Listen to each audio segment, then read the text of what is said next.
All right, so we are in Module 7 where we're going to be focusing on motivational interviewing for the week. I hope all of you saw that I posted another video that offers some feedback and reflection as I went through your first videos, which I thought everybody did an overall good job on. Nobody completely forgot everything from 501, so that was good. So please watch that video just for a little bit of an overview of things to consider as you go into your second video role play experience. So, which is due at the end of this week's module. I will make note of that as well. So you got a discussion board and a video due at the end of module 7. So, and yeah, so motivational interviewing, like I said before, there was a little bit of information about motivational interviewing within chapter 7 where we were focused on person-centered theory. And so yes, this probably would have been better suited, a module that was better suited to occur right after our person-centered theory module, but it is what it is. But hopefully I provided what you all feel is a good amount of additional content on motivational interviewing to support your understanding of what this approach is to counseling. Notice I'm saying approach. It's not a theory, right? So motivational interviewing is motivational interviewing. And it has foundations and roots that come from person-centered theory. And we see that reflected in how the counselor engages with the client in motivational interviewing, how there's no criticism, very non-judgmental attitude, how the counselor is a reflective listener, how the client kind of drives the process of change. It's a collaboration and a partnership between the counselor and the client when you're using motivational interviewing. And the big word within motivational interviewing is change. Focus is on change, and the idea is that clients will come to you, the counselor, at a different stage. There are 5 different stages of change, and so it's not a linear process. Clients will come at different stages. Somebody might be more progressed in maybe in the maintenance or action stage, and then regress a little bit, and that's all viewed as part of the process of change, the overall process of change. And so I think if you're thinking about motivational interviewing, it's important to know kind of where the history of it came from, right? So we saw motivational interviewing and still see it used a lot in recovery centers. And so we see within motivational interviewing, again, allowing a space for a client to direct their recovery process. Because ultimately, and I think kind of this idea within motivational interviewing translates to a lot of different theoretical orientations, ultimately it's the client that's going to use different strategies, techniques, for a longer term change in their life in general, right? We can try to do all the work that we can with the client. We can offer guidance and suggestion and use all the tools and the techniques that inform our practice. But at the end of the day, at the end of the session, truly, client leaves and they're the ones responsible for maintaining any kind of change, whether it's in their thought processes, how their behaviors manifest, rectifying those behaviors after they occur, whatever it might be. But it's all up to our clients. We can't do it for them.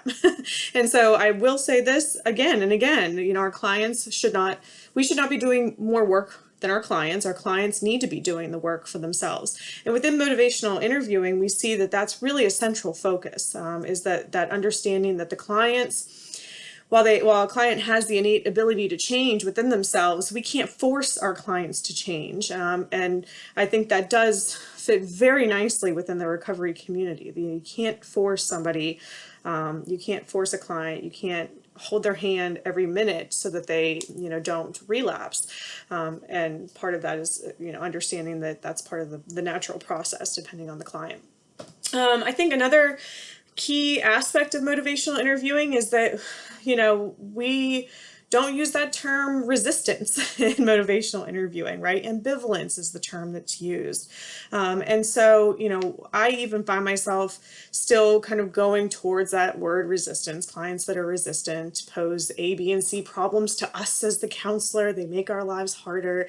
They make it more difficult for us to do our jobs. But, in reality, resistance, again, is natural. Because if you think about any time that you've been asked to change anything, whether it was a little behavior, a big behavior, change in your schedule.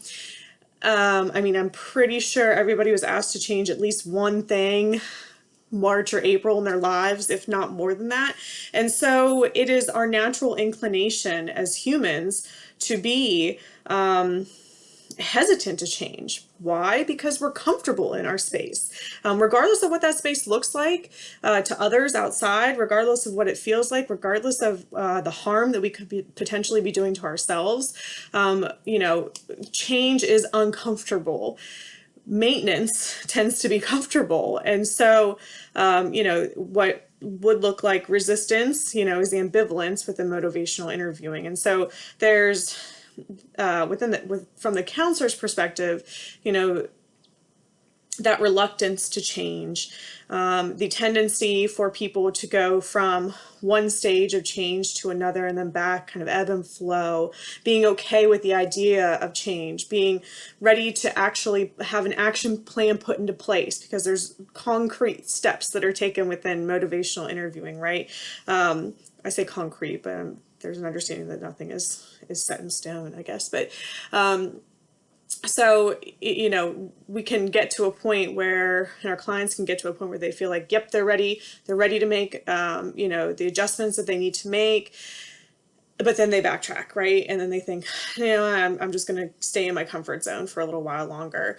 And so in motivational interviewing, it's the job of the counselor to be able to recognize when that happens, to be able to show clients, help them understand how to recognize when that happens, and what to do with that. Motivational interviewing also is a really nice approach to counseling that doesn't necessarily require that you have all of the theoretical background, that knowledge that you guys are acquiring right now.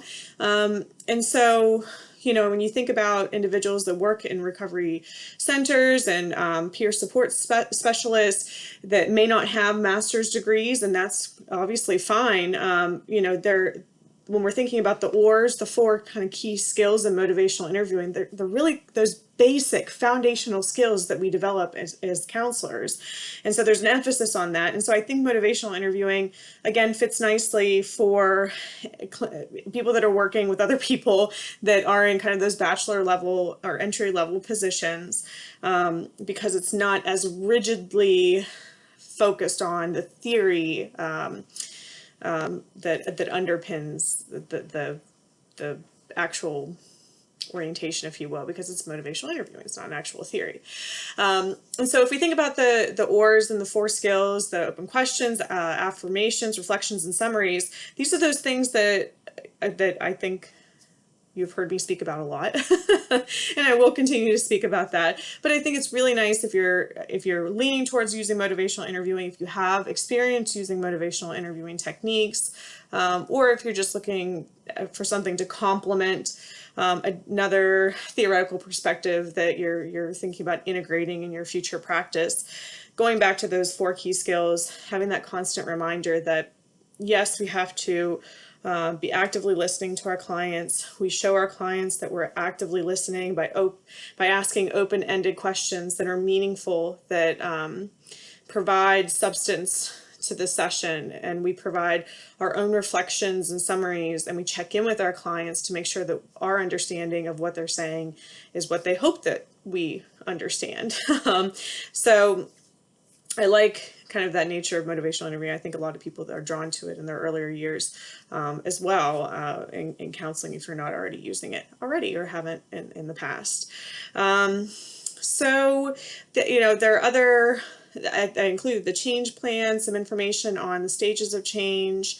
I did remember to put the theoretical orientation worksheet up, so hopefully you guys are finding that useful as you are trying to figure out which techniques, which orientation might feel a little bit more natural fit for you. And so I'll circle back with you on the discussion boards so I can hear your thoughts on motivational interviewing. And don't forget to upload your paper, both your paper and the video for the week. Remember, we're going into the second session with your mock client, so it's going to look different, right? Please use some of the feedback that I've given you from your first video. I do look to see that there's been some change, of course. So if you have any questions, reach out and let me know, and I'll see you on the discussion boards.